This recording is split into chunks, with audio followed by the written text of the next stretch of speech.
Vamos a revisar un texto que considero muy importante para la iniciación espiritual. Se trata pues del libro sobre la abstinencia del filósofo platónico Porfirio, en el cual dice: Firmo, habiéndome enterado de que habías desechado la alimentación sin carne y que de nuevo habías vuelto a un régimen de comidas a base de ella. No me lo creía en un principio, al reparar en tu sensatez y en el respeto que hemos profesado a unos hombres venerables por su vejez y a la vez temerosos de los dioses, que marcaron una línea de conducta. Firmo era compañero de Porfirio, ambos eran discípulos del gran filósofo platónico Plotino. Porfirio creía, al igual que Pitágoras y Empédocles, en la abstinencia del filósofo como condición indispensable para la ascensión espiritual. Esto incluye, entre otras cosas, el no comer animales, y de eso había convencido a Porfirio. Sin embargo, Firmo volvió a comer como la gente corriente y por eso Porfirio le reprende. Dice: pero puesto que también otros me confirmaban la noticia, reprenderte por no haber encontrado lo mejor, alejándote del mal, y por no añorar, de acuerdo con Empédocles, tu vida anterior, volviendo a otra mejor, me parecía tosco y en desacuerdo con una persuasión fundada en el razonamiento. Por el contrario, el poner en claro la refutación de tus errores, mediante el raciocinio, y mostrar hasta qué punto habías descendido, lo juzgaba digno de nuestra mutua amistad, en consonancia con las personas que han acompasado sus vidas a la verdad. Porfirio entonces decide otra vez persuadir a Firmo de que vuelva a comer, como ya lo había hecho antes, una alimentación sin carne o sin animales, en vez de simplemente reprenderle por tener una alimentación inapropiada a tenor de él. Sigue: porque también al reflexionar conmigo mismo sobre el motivo de tu cambio, no podría asegurar que ello obedezca a un intento de conseguir salud y fortaleza, como diría la muchedumbre ignorante. Al contrario, tú mismo, de acuerdo conmigo, reconocías que un régimen de comidas sin carne era lo adecuado para la salud y para la correcta tolerancia de los esfuerzos que llevan consigo la consagración de la filosofía. Desde luego, no podía asegurar que has despreciado las normas tradicionales de una filosofía que has admirado con agrado, por intemperancia o por el ansia de saciar una voraz glotonería.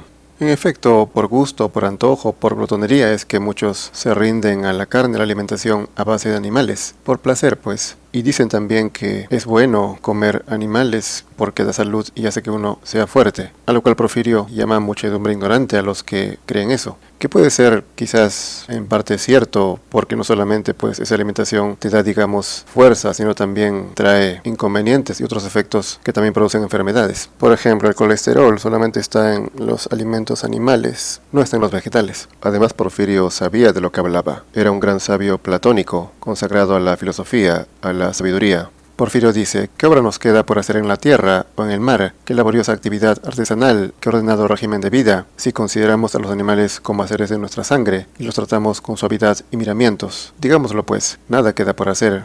Es evidente pues que si el hombre se comporta con los animales de una manera justa, virtuosa, con ética, con piedad sobre todo, los trata compasivamente, lo cual implica no matarlos evidentemente, nada quedaría por hacer, porque si se comportara así con los animales, con mayor razón lo haría con sus semejantes directos, que son otros seres humanos, lógicamente. Y también seguramente respetaría la naturaleza, las plantas. Y siendo así que hay una armonía entre el hombre, los animales y las plantas, no quedaría nada por hacer en este mundo. Y por eso ese sería, digamos, el máximo objetivo para la paz universal. Entonces Porfirio pasa a mencionar algunos argumentos con los cuales se admite el consumo de carne. Por ejemplo, cuando dice que el hombre por naturaleza propende a comer carne aderezada, en cambio repugna a su naturaleza el comerla cruda. Así pues, con el hallazgo del fuego, siguieron los hombres la línea que les marcaba su naturaleza, degustando la carne gracias a la cocción. Por tanto, al principio no se comieron los animales, porque el hombre no era un ser comedor de carne cruda.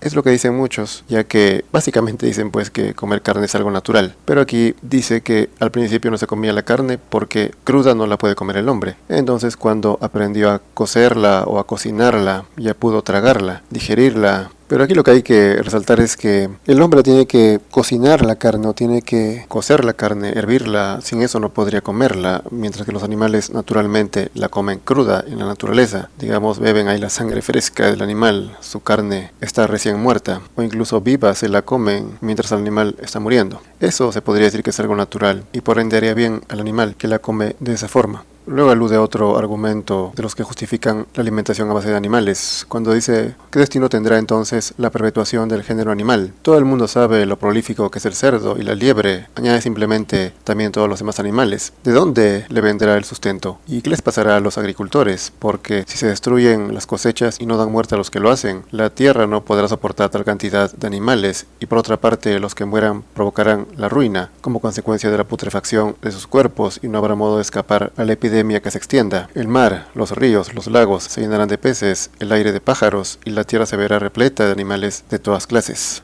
Esto en la antigüedad, hace miles de años, que es cuando escribió Porfirio, tal vez era mucho más convincente que hoy, y tenía más razón, pero eso hoy ya es completamente insostenible, ese argumento digo. El simple hecho de que hayan fábricas, granjas de animales que a propósito los reproducen, quiere decir que la naturaleza ya está completamente depredada, vaciada de animales comestibles, vegetarianos, pues se comen generalmente animales vegetarianos. No se da abasto pues para alimentar a tantas millones de bocas. Así que ese argumento actualmente no tendría ningún sentido y más bien sería una razón para los que dicen que hay que dejar de comer animales. Porque si la gente deja de comer, obviamente que todas esas fábricas, granjas industriales dejarían de tener animales y los animales ya no existirían. Esos miles de millones que matan a cada segundo o a cada minuto en todo el mundo. De manera que estamos en un sentido opuesto ahora, puesto que antes había la preocupación de que hayan muchos, de que sobren animales, mientras que hoy faltarían para aquellos que no podrían prescindir de esa alimentación. Luego dice otro argumento cuando menciona de manera que la alimentación a base de carne no daña al alma ni al cuerpo. El consumo de carne vigoriza evidentemente los cuerpos de los atletas y también los médicos con sus prescripciones alimenticias a base de carne hacen que los cuerpos se recobren de su debilidad.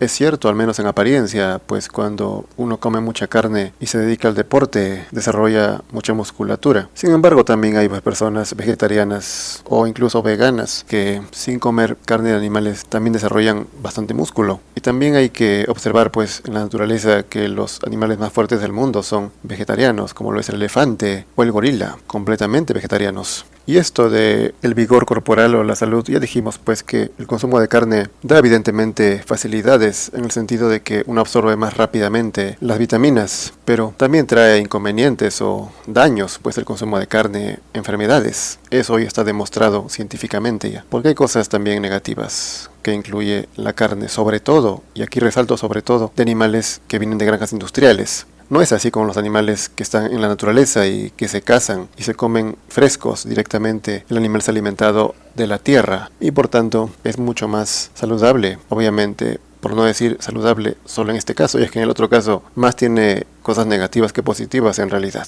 Y lo digo por experiencia porque yo he averiguado bastante sobre eso, varios años. Luego también dice, hablando de los argumentos para no dejar de comer animales, dice, porque ¿en qué delinque más el que sacrifica un buey o una oveja que el que tala un abeto o una encina? Si también estos alienta un alma, según la teoría de la metamorfosis. También dice en la página 50, pero si, como dicen, también las plantas tienen alma, ¿cuál sería la vida si no suprimimos animal alguno ni planta? Pero si no es impío el que corta las plantas, tampoco lo es el que mata animales.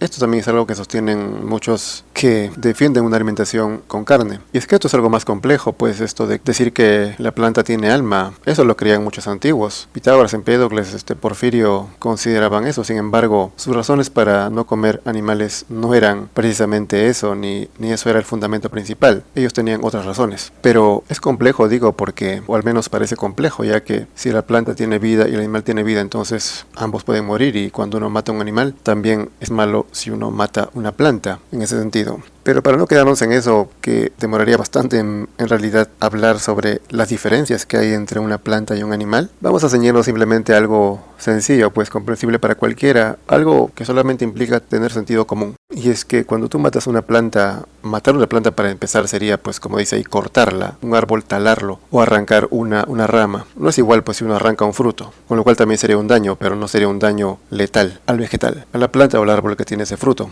Entonces, digo, vayamos al sentido común. Si yo corto una planta, ¿pasa algo? O al menos, ¿puedo percibir algo ahí? Algo, digo, perceptible por los sentidos, ahí mismo. En cambio, si yo mato a un animal o le corto el cuello, lo degollo, lo torturo antes de matarlo, como hacen en las granjas industriales cuando los llevan ahí en fila para matarlos, ahí pues uno ve bastantes manifestaciones obvias de miedo, dolor, sufrimiento. El animal está aterrado ahí, eso se puede percibir de lejos, solamente escuchando de lejos incluso los gritos. Entonces, si yo mato a un animal, pues no es igual a que mate una planta, es muy diferente, hay bastante diferencia ahí. Aunque ambos tengan vida, pues esto más o menos haciendo una comparación sería como si yo tuviera una persona completamente sana en sus 5 sentidos y otra, digamos, en estado vegetal, ¿no? Si yo pues mato a ambos, digamos que a ambos les corto pues el brazo, no sé, o sus extremidades, es obvio pues que la persona que está consciente va a sufrir mucho, va a va a gritar, ¿no? En cambio la otra que está inconsciente, que está en estado vegetal, que no siente nada, pero que está viva, no, pues no lo va a sentir, simplemente va a morir, o tal vez si siente algo va a ser mínimo, va a ser nada comparado al otro. Además la planta no tiene sistema nervioso, ni tiene orejas, ni ojos, no se compara pues a un animal con 5 sentidos o con 4 sentidos. Entonces pues ahí yo puedo darme cuenta, por sentido común, pues que es absurdo hacer esa comparación, puede tratar de igualar el cortar una planta y matar una planta que matar un animal. Es muy diferente, hay mucho más sufrimiento y mucho más crueldad cuando es un animal, un ser animado, un ser que se mueve, no una planta que está estática ahí, vegetal.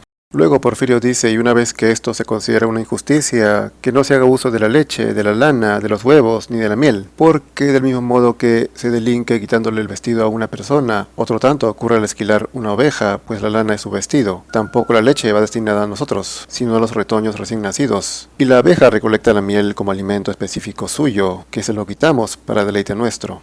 Esto lo dicen pues atacando específicamente a los vegetarianos, que son aquellos que no comen carne de animales, no comen ningún animal. Sin embargo, si beben leche o comen huevos o miel. O sea, está diciendo, si quieres ser lógico, no comas nada que venga de un animal, no solo la carne del animal, sino abstente de todo. O sea, esto ya es pues el argumento vegano, dicho en este caso por aquellos que comen carne, lo cual haría suponer que la alimentación, la lógica de los veganos está errada. Querer evitar la miel, la leche o los huevos, aun si le sobra al animal, no comerlo. ¿Qué es lo que dicen los veganos? Decían que, por ejemplo, cuando una gallina no come el huevo o lo deja ahí, ignora el huevo y el huevo termina malográndose, aún así no hay que tocar el huevo, decía el vegano. Pero eso pues no tiene sentido, ya que una regla básica de la naturaleza es que todo se aproveche, nada se desperdicia.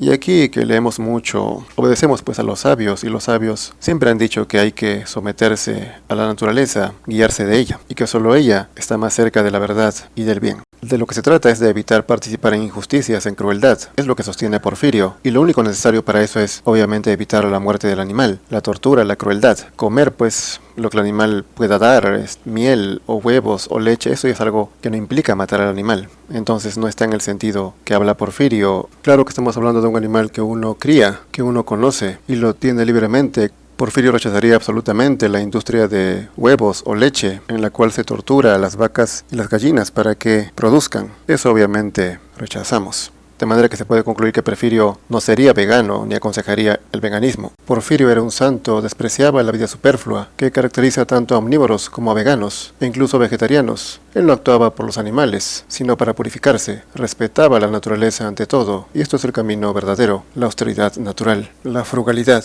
Pero bueno, vayamos a la razón de Porfirio, la aclaración que hace con respecto a estos consejos, a esta filosofía de abstenerse de comer animales. Y repito, no solamente de comer animales, sino también de otras cosas que tienen que ver con el cuerpo. Por ejemplo, los placeres sexuales, abstenerse, la abstinencia sexual. O sea, no solo se trata pues de no comer animales, sino también de evitar esos placeres que esclavizan el alma al cuerpo, lo hacen depender de él. Dice pues Porfirio que en primer lugar, es preciso saber que mi exposición no proporcionará una recomendación para cualquier existencia humana, pues no va destinada a los que ejercen oficios manuales, ni a los atletas, ni a los soldados, ni a los marineros, ni a los oradores, ni tampoco a los que se dedican a actividades lucrativas, sino a la persona que ha reflexionado quién es, de dónde ha venido y a dónde deben caminar sus pasos, y que ha asumido en lo que respecta a su alimentación y en otros aspectos concretos, unas alternativas que contrastan con los demás sistemas de vida. Entonces, Porfirio no incluye a todos pues en sus consejos, en su filosofía, sino solamente a aquellos que quieren mejorar espiritualmente, desarrollarse interiormente, alcanzar la iluminación, o sea, a los que se dedican a edificar su interior y que no se preocupan del exterior. Solamente a estos pues recomienda Porfirio seguir una alimentación sin carne, sin animales. Al resto no le recomienda eso, en todo caso que coman como come la gente corriente, la gente común. Dice, otras personas que no sean como esta, ni un susurro dirigiríamos, pues ni siquiera en este tipo de vida que llamamos corriente se puede dar el mismo consejo a la persona adormilada, cuya única preocupación en su vida consiste en procurarse de donde sea ocasiones para su sueño, que aquella otra que está decidida a rechazar el sueño y a disponer todo su entorno para mantenerse despierto. Al uno es necesario recomendarle bebidas alcohólicas, borracheras y comilonas, y aconsejarle que escoja una mansión sombría y un lecho suave, ancho y pingüe, como dicen los poetas, así como el consumir todo tipo de somníferos que le produzcan pereza y olvido, ya por inhalación, ya por unción, ya por ingestión líquida o sólida. O sea, Porfirio no solamente permite que aquellos que no tienen esa intención de despertar espiritualmente coman carne, sino que se atosiguen de manjares, de bebidas alcohólicas, de fiestas, de banquetes, de diversiones y placeres. Ciertamente eso es lo que hacen. Porfirio no necesita decirles eso. Parecería que lo hace pues es justamente irónicamente, describiendo simplemente la forma de vida de la gente corriente, que bebe y come generalmente para olvidarse de su realidad, de sus problemas, olvidarse de sí mismo, de su interior. Por eso no quieren estar solos, sino que buscan las reuniones, la sociedad, para entre todos olvidarse de su lamentable condición. Y esa es realmente la razón por la cual no quieren dejar sus placeres, no quieren abandonarlos, no quieren renunciar a ellos, aun sabiendo que hacen daño no solo a ellos, sino también a otros seres animados, y no por las cosas que dicen. Al menos en la mayoría se cumple eso. Lo hacen por capricho, por costumbre más que todo, por no dejar ese gusto, ese placer, por someterse a su paladar. Continúa. Al otro, en cambio, hay que recomendarle una bebida ligera y ausencia de vino, una comida suave tendente casi al ayuno, una vivienda luminosa a la que le llegue un aire suave y el viento, y hay que aconsejarle igualmente que genere una vigorosa excitación de preocupaciones y de inquietudes, y que se consiga un lecho sencillo y seco.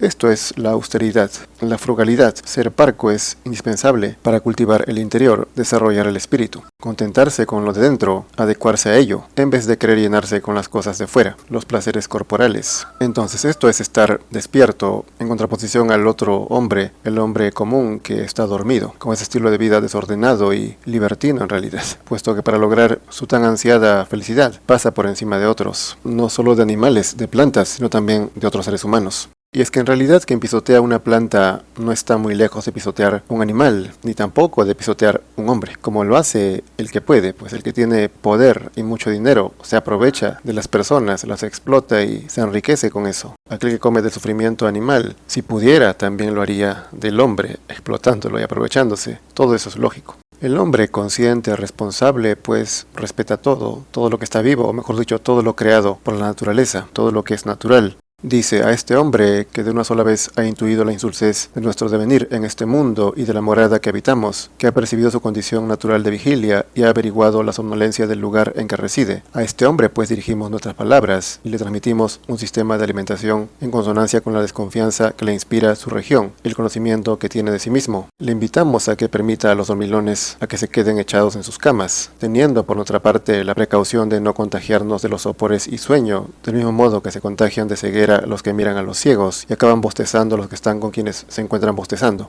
O sea, aquí está diciendo Porfirio nada más y nada menos que uno no debe preocuparse en despertar a los demás. O sea, aquellos que están viviendo con su vida equivocada, común y corriente, dejarles en su error, dormidos, puesto que uno podría contagiarse en el intento. Ese seguramente fue el caso de Firmo. Firmo intentó persuadir también a otros de que dejen de comer animales en su alimentación. Y seguramente pues le dieron estos argumentos que refuta Porfirio. O simplemente el tanto ver a los demás tener esa costumbre le hizo volver a ella. Y es que es cierto, cuando uno se junta con las personas ignorantes que viven inconscientemente, muchos se contagian en realidad. Ceden al placer. Al menos en uno que no tiene mucho tiempo en el camino verdadero, se pierde fácilmente. De manera que aquí Porfirio tiene razón, al menos en parte, para aquellos que todavía creemos que puede ser útil intentar despertar a otros. Aunque no somos tampoco pues muy optimistas en eso, como sí lo es la mayoría. Pero bueno, todavía tengo que varios fragmentos de esta gran obra. Sin embargo, no voy a alargarme tanto porque ya está durando demasiado este vídeo. Ya lo citaremos en otro capítulo de este libro. Vamos a citar pues, a ver, un pasaje más sobre el tema de la abstinencia. Dice, por ejemplo, al final de este libro primero: el contemplativo en uno u otro aspecto se atendrá a un régimen de comida sencillo, porque conoce sus ataduras. De este modo no puede aspirar al lujo y si desea la frugalidad, no buscará comidas de seres animados, como si se tratara de una persona que no se conforma con una dieta alimenticia de seres no animados. Entonces, Porfirio lo que sintetiza aquí es pues lo que ya se dijo antes. Estas recomendaciones, estas máximas son para el hombre contemplativo, aquel que pasa su vida en la construcción de su ser interior, su espíritu, teniendo como meta la iluminación. El otro que no tiene esa meta, sino que solamente vive para su día a día, la vida material, que busca la felicidad en las cosas de fuera, contentarse con ellas, saciarse de ellas. Esa persona pues no solo no está incluida en los consejos de Porfirio, sino que es muy ajena e incapaz de cumplir los preceptos. Porfirio sabe eso, que este ser es muy débil, que no tiene remedio, como diría Platón, sobre todo cuando ya ha crecido, cuando ya está mayor o si es adulto, aún peor. Digamos que cada uno es responsable de su vida y no tiene por qué uno intervenir en la vida de otro sacándole de su error. Así sufran muchos seres inocentes o hay una destrucción del mundo, de la naturaleza. Así pues, en el libro 2 dice como una síntesis: la abstinencia de los seres animados no está recomendada sin más a todo el mundo, sino a los filósofos, y entre estos, especialmente a los que cifraron su felicidad en la divinidad y en su imitación. Esto es por lo que sentenciaron Platón, Aristóteles: imitar a la divinidad. Así uno podría lograr ser un dios, o un semidios. Lo dijo textualmente Aristóteles: un hombre puede llegar a ser un dios. Entonces el objetivo es aquí llegar a eso, ascender. Y Porfirio dice pues que es indispensable la abstinencia de seres animados y de los placeres que esclavizan el alma al cuerpo.